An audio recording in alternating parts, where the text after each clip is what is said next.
So picture this. It's 1971. The evangelist Billy Graham is standing in front of a massive stadium crowd in Chicago, and he's there to tackle a question that was, well, kind of captivating the culture at the time. Who is Jesus?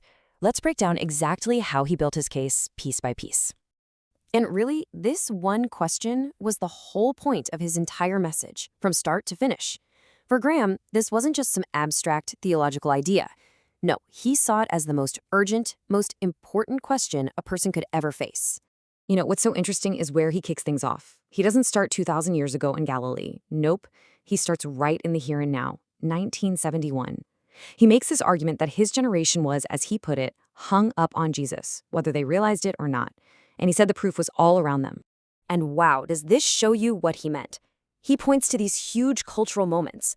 You've got the rock opera Jesus Christ Superstar, the hit musical Godspell, a brand new film. Jesus was even on the cover of Life magazine. Graham's point was pretty simple. This conversation was happening everywhere, and you just couldn't ignore it. Okay, so before he gives his answer, Graham does something pretty smart. He first takes on all the popular labels people were throwing around for Jesus back then. It's kind of like he's setting up a bunch of bowling pins just so he can knock them all down one by one.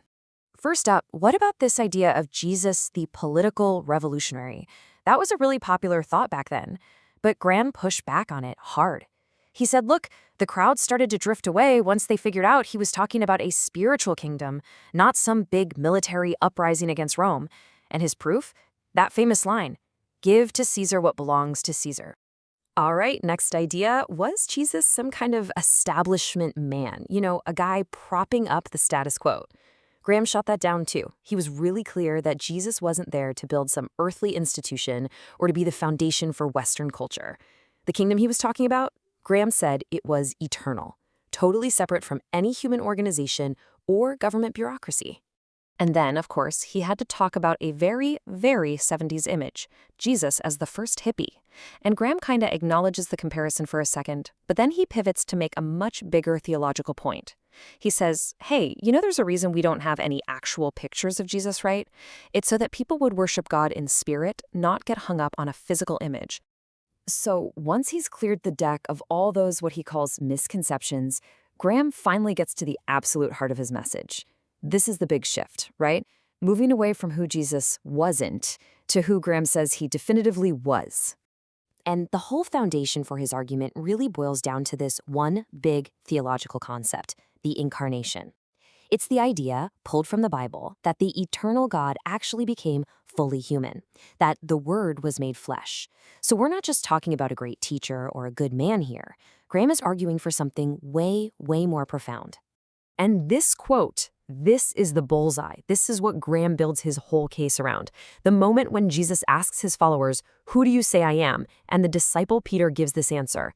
For Graham, that was it. That was the pivotal moment, a human recognizing a divine reality. It was the only correct answer to the whole sermon's question. Okay, so after making a claim that big, you gotta back it up, right? So that's exactly what Graham does next.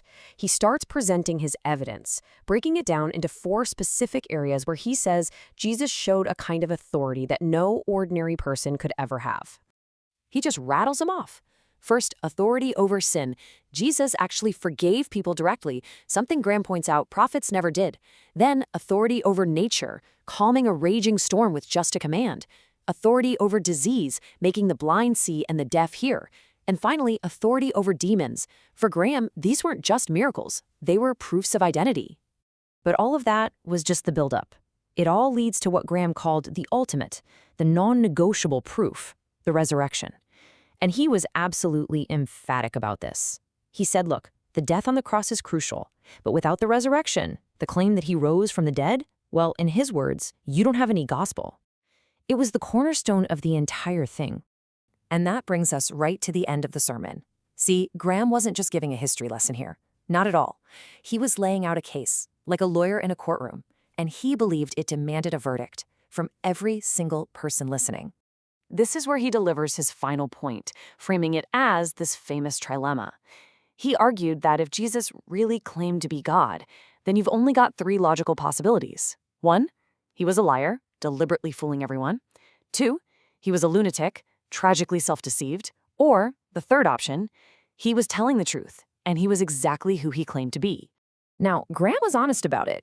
He openly admitted he couldn't prove that third option with scientific certainty. He concluded that after you weigh all the evidence, that final step requires faith. And he compared it to the everyday faith we use when we trust a doctor, or a bank, or even the chair we're sitting in. And so the whole sermon, which started with pop culture, moved through theology and evidence, and it all landed right here. He wasn't just asking his audience to answer who is Jesus for history's sake, no. He was asking them to answer it for themselves, and in doing so, to make a decision, to accept or to reject the claims he had just laid out.